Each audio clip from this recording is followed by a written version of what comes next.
Ini adalah kontes membuka kunci yang sangat spesial. Karena orang-orang yang datang untuk berpartisipasi adalah pencuri terbaik di kota. Dengan sinyal wasit semua orang bertindak dengan cepat. Hanya Dieter tidak karena dia bukanlah pencuri. Dia hanya memiliki hasrat untuk memecahkan kunci. Sejak kecil, dia telah memiliki hasrat untuk membuka brankas. Hingga dewasa dia tetap mengejar hasratnya. Ketika dia masih berdiri di sana, sudah ada orang yang memecahkan kuncinya. Lanjutnya orang kedua, orang ketiga. Perhatikan di lapangan bermain sekarang hanya ada satu kunci yang belum terpecah. Saat ini Dieter mulai tindakan.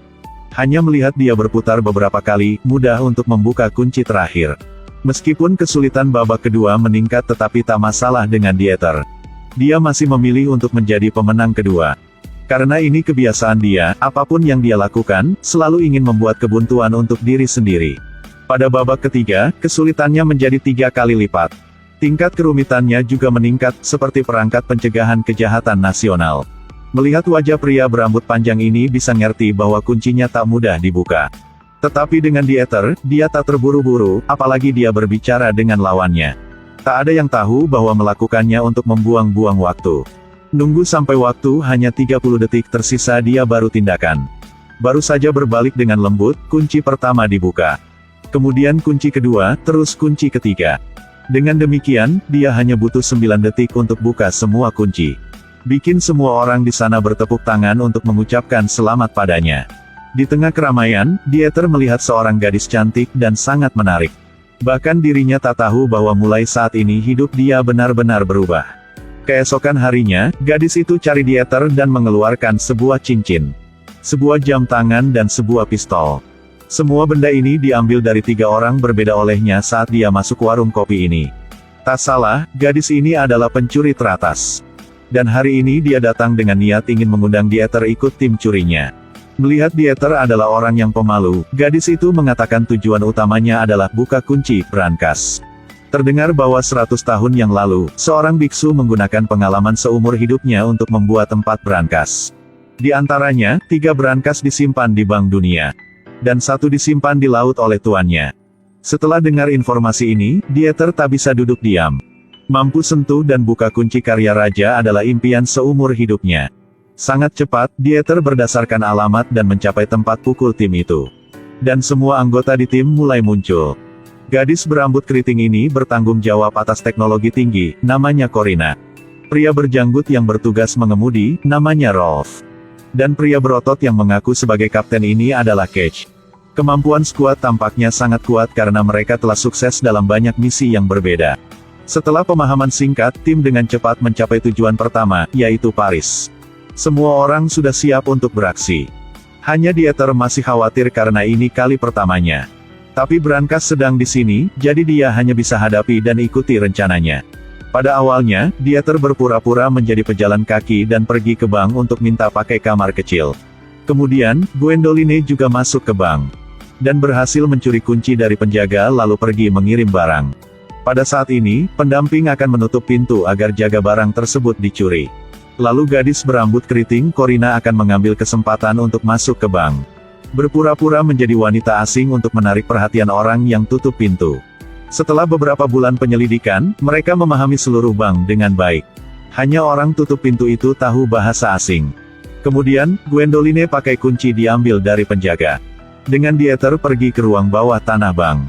Semua sangat lancar, tapi adegan setelah itu bikin Gwendoline tercengang. Aku belum pernah melihat pencuri seperti ini sebelumnya. Sebelum bertindak, dia ngobrol dengan brankas. Bahkan kontak intim dengan brankas. Tapi bukan hanya itu saja, karena kemudian dia buka daftar musik. Dan pilih lagu dengan melodi tertinggi. Setelah itu, dia melepas bajunya dan mulai memecahkan kunci. Seiring dengan gerakan lembut, bagian mekanis internal juga mulai berubah. Tapi semakin rumit brankasnya, semakin panjang angkanya. Jadi Dieter mendekatkan wajahnya ke brankas. Setiap gerakan dapat didengar dengan jelas oleh Dieter. Hanya 1 menit kemudian, Dieter telah sukses memecahkan kunci brankas. Melihat di dalamnya penuh uang membuat keduanya sangat bersemangat. Tapi hal yang membuat mereka bersemangat bukan itu uang. Tapi adalah mereka telah memecahkan 1 di antara 4 brankas besar di dunia. Setelah keduanya mengambil jumlah uang yang simbolis. Mereka dengan cepat masuk ke dalam mobil dan pergi. Tapi kamera bank cepat terdeteksi oleh polisi kriminal. Dia baru saja melihat telah mengenali beberapa orang. Karena dia telah mengikuti grup ini selama 3 tahun. Berdasarkan informasi yang dia kumpulkan selama bertahun-tahun. Target berikutnya dari kelompok ini adalah 3 brankas yang tersisa. Di sisi lain, setelah sukses, tim pencuri mengadakan pesta untuk merayakan. Ketika melihat Gwendoline menari, Dieter telah jatuh cinta. Tapi sayangnya hubungan Gwendoline dan Cage agak kurang jelas. Pada malam hari, Dieter lihat Gwendoline sedang duduk sendiri, jadi dia telah datang kamarnya. Meski dirinya adalah introvert. Tapi dengan orang seperti Gwendoline dia bisa bilang tanpa henti. Mereka berdua berbicara tentang masa lalu dan berbicara tentang masa depan, membuat hubungan mereka menjadi lebih intim. Gwendoline juga secara bertahap mendapat kesan yang baik dari pria sederhana ini. Beberapa hari kemudian, mereka pergi ke Praha, tetapi kali ini tujuannya jelas lebih sulit. Karena keliling bank ada sangat banyak penjaga. Jadi kali ini Dieter berpura-pura menjadi nasabah bank. Dan mengambil 100 miliar dolar untuk disimpan di bank. Setelah itu, di bawah bimbingan Corina, Dieter berhasil memasuki bagian dalam bank. Gimana kalau tak ada kunci untuk buka pintu? Lalu berpura-pura seperti sedang buka kunci aja. Di bawah serangkaian manipulasi Corina, pintu itu akhirnya otomatis terbuka. Kemudian, berdasarkan rencana, Gwendoline juga datang ke lift dengan Dieter. Dalam lift, karena penasaran Dieter telah nyata tentang hubungan antara Gwendoline dan Cage. Gwendoline dengan wajah yang tak berubah mengatakan bahwa tak ada hubungan apapun. Katanya sudah membuat Cage yang sedang duduk di dalam mobil sangat tidak nyaman. Tetapi ketika pintu lift terbuka, seorang petugas keamanan muncul di depan mereka. Dengan cepat Gwendoline mengeluarkan pistol dan menyerang dengan penjaga itu. Dan setelah beberapa menit dia menunjukkan kekuatan yang luar biasa yang membuat Dieter tidak berani menyerang balik. Mereka akhirnya mencapai brankas ajaib. Tetap dengan cara yang sama seperti Dieter menggunakan prosedur yang sama sebelumnya. Dia tampaknya telah lupa bahwa ini adalah misi pencurian di mana waktu berjuang untuk setiap detik. Akhirnya, di bawah desakan Gwendoline, Dieter baru saja mulai bertindak perlahan. Namun kali ini tidak semulus yang terakhir kali sebelumnya. Ketika dia membuka brankas kedua, Dieter membuat kesalahan. Yang membuat semua kunci kembali ke keadaan semula. Ini adalah fungsi perlindungan diri dari brankas. Jika melakukan kesalahan 2 kali, brankas akan otomatis dinonaktifkan. Yang lebih disayangkan adalah sekarang Satpam telah melihat sesuatu yang tidak biasa di kamera. Jadi mereka segera melaporkannya ke polisi yang menyebabkan rencana A gagal. Kemudian Cage sudah memakai topeng dan melaksanakan rencana B. Yaitu datang ke bank sendirian. Setelah mengalahkan beberapa orang dia berhasil menguasai tempatnya. Dan dengan demikian memberinya lebih banyak waktu untuk Dieter. Sedangkan Dieter sudah melakukannya salah sekali jadi setelah tenang dia mencoba untuk kedua kalinya. Dia berkonsentrasi secara intens untuk mengamati pergerakan kode. Akhirnya dia berhasil membuka kuncinya. Keduanya dengan senang hati berpelukan, tetapi ketika Dieter hendak mencium gadis di depannya, tiba-tiba terdengar suara rekan satu timnya. Menyebabkan keduanya dengan cepat mendapatkan kembali semangat dan bersiap untuk meninggalkan tempat itu. Akhirnya Rolf mengemudi untuk menjemput rekan-rekannya. Gwendoline adalah orang terakhir yang naik mobil. Tapi ketika dia ternaik, Cage sudah langsung mendorongnya jatuh ke jalan. Pencuri ini benar-benar menyedihkan. Dia bertindak dengan rekan satu timnya, tetapi pada saat melarikan diri, dia ditinggalkan mereka. Menghadapi polisi yang mengejar di belakangnya, dia naik sepeda yang berada di pinggir jalan untuk melarikan diri. Dan kemudian menggunakan tubuh kecilnya untuk berhasil melewati 2 mobil polisi. Lalu dia terus berlari dan berlari melewati gang-gang kecil. Dan akhirnya naik kereta. Dia merasa sangat bahagia tetapi hanya beberapa detik kemudian dia merasa sangat terluka. Karena setelah beberapa minggu berhubungan dan bekerja sama, dia tidak bisa menukar ketulusan dengan ketulusan. Sedangkan rekan-rekan yang berhasil melarikan diri mulai berdebat. Gwendoline sudah naksir Dieter. Sehingga tindakannya menjual rekan-rekannya membuatnya tidak dapat diterima.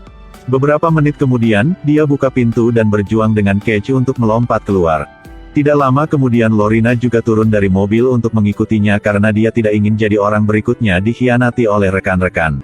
Ketika Dieter pulang rumah, dia sangat terkejut. Gwendoline dan Corina sudah menyelinap ke rumahnya. Dieter merasa terkejut dan khawatir. Tetapi setelah ketiga mereka diskusi tentang rencana untuk membuka kunci ketiga. Pada saat yang sama polisi telah memasang jaring yang menunggu mereka di sana. Namun, ketika polisi datang ke penanggung jawab, mereka tidak menyangka bahwa penanggung jawab memberitahu bahwa dia telah menerima perintah dari polisi untuk memindahkan berangkas 2 jam sebelumnya. Ketika mereka mendengar berita ini, polisi menjadi gila karena mereka tidak memiliki pemberitahuan sebelumnya. Ternyata Corina sudah memalsukan pengumuman. Dan 2 orang yang mengantarkan berangkas itu adalah Gwendoline dan Dieter. Mereka sudah berhasil mencuri berangkas. Karena waktunya terlalu singkat, mereka memutuskan untuk membuka kunci di mobil. Ketika Dieter menyentuh berangkas raksasa, dia kehilangan kesabaran. Karena kesulitan kali ini juga meningkat berkali-kali. Totalnya 7 kode dan 2 seri angka yang panjang, tetapi sudah sampai langkah ini tidak ada yang bisa menyerah dengan mudah. Dieter kemudian mendapatkan kembali ketenangannya untuk membukanya. Sedangkan Cage dan Rolf, mereka juga tidak menyerah. Melalui pencari ponsel mereka sudah temukan koordinat lokasi Gwendoline. Sedangkan Corina berada di mobil terdekat, sayangnya dia sudah ditangkap. Saat menghadapi ancaman, dia harus mengatakan koordinat. Tapi tidak menyangka bahwa itu adalah koordinat Cage dan Rolf. Pada saat ini, Dieter sudah melanggar kode ke-6 di dalam mobil. Tiba-tiba mobil bergetar, menyebabkan Dieter juga bergetar. Sambungan kode 7 juga jauh lebih lemah. Jadi dia tunggu mobil kembali normal. Dieter sudah menggunakan tangannya untuk mengebornya. Satu kekuatan magis sudah membuat kunci terbuka. Jadi yang ketiga dari 4 berangkas raksasa dibuka. Kemudian mereka dengan cepat keluar dari mobil dan mengemasi barang-barang. Tetapi pada saat ini Cage tiba-tiba muncul. Dia menggunakan pistol untuk mengancam semua orang, bahkan mengarahkan pistol ke arah Dieter dan katakan, jika tidak melakukan apa yang dia katakan, dia akan menembak. Tapi untungnya, Gwendoline sudah memasang pistol itu sebelumnya. Jadi peluru yang ada di dalam pistol itu tidak bisa keluar.